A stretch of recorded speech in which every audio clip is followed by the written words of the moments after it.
come to America when it was warm, and the minute any cold weather happened and he felt like he had to put shoes on, he got on a plane, went back to New Zealand, where it would be nice and warm, and then he'd spend 6 months there, and when it started to get cold, he'd fly back over. So for 10 years, he spent 6 months, 6 months, 6 months, 6 months, going back and forth. Another thing that happened was in '89, the Berlin Wall fell down. And go figure how that would affect somebody in 6th Street. But when the wall came down, all sorts of things happened in Germany. They tried to immediately get rid of the whole communist aspect and flood the country with money. So all the West German banks, because it all became just Germany, all the banks there just gave anybody that had an idea money. So there was these East German dudes from a town called Bischofswerda who got together, and they had been fixing, like, who had the sidecar? The guy they were fixing bikes like that. They had hundreds of them, you know, East German, Russian copies of BMW, flathead boxer things. Anyway, they really needed Harley Davidson, so they went to the local bank manager and said, look, we've got 5 customers here. They're all ready to buy a Harley Davidson. We've got to go to America and buy them. So the bank gave them $30,000. So these guys were 18, 19 years old. They flew over to New York City, and just to clue you in how they got to us, my partner Dimitri had been in Moscow the year before and met one of them in Moscow in Red Square and just struck up an innocent conversation. Anyway, back in New York, these guys show up, they come knocking on the door, they've got 30,000 cash dollars in their hand, they go, we need some Harleys, and they couldn't really speak English. So we got all the newspapers out, we ran to Pennsylvania, and in the first batch we got them an Indian and 5 Harleys, and we're talking nice bikes, pan heads, a knuckle, and some shovel heads.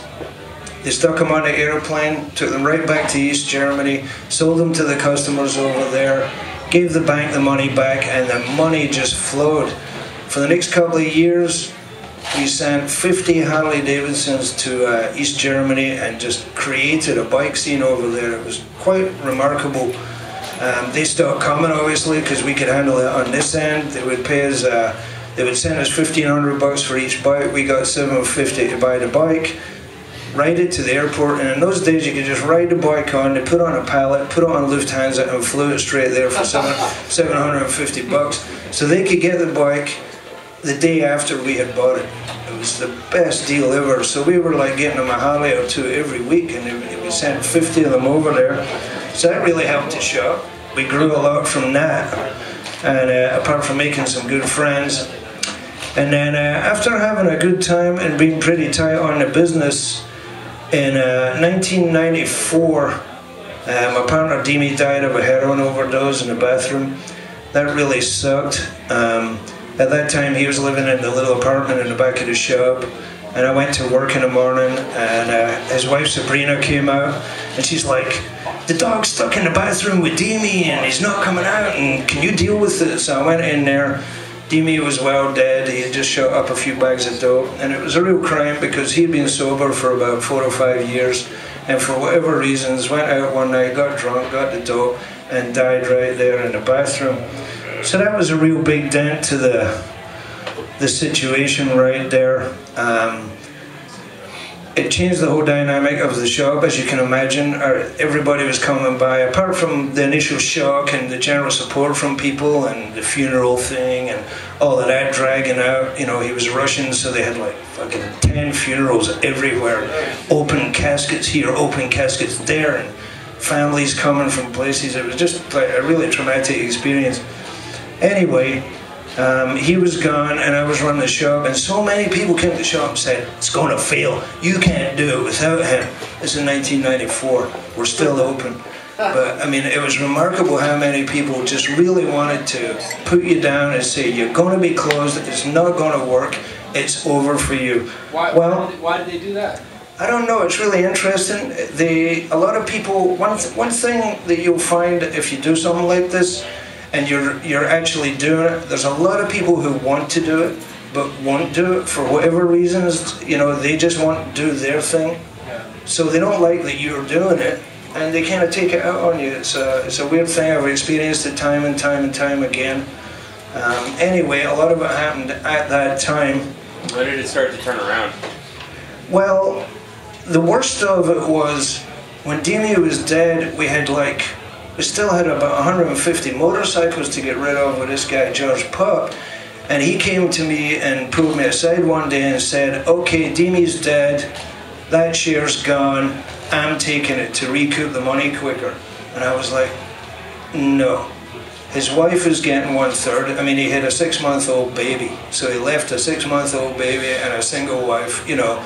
And I was like, no, we'll be selling these motorcycles and that third will go over there and keep them going. You know what I mean? That was when I realized how some people can be absolute bastards. And to this day, that kind of obviously all fell apart. And eventually I just threw all the motorcycles. He had a piece of land upstate. Truckloads of motorcycles went up there and got disseminated from there. And from 1994 on, I decided never ever have a partner ever again. So if you're ever going to go into any kind of business with motorcycling or any other kind of business, do not have a partner. You will be, and I mean that quite seriously, you will be let down. You know, there's no way around it. You can work with your friends, you can hire your friends, you can be very fair about everything, but there is no way you should ever be a partner with anybody ever, because you will stand or fall on your own shit, you know? Where were you keeping those bikes before you pushed them upstate?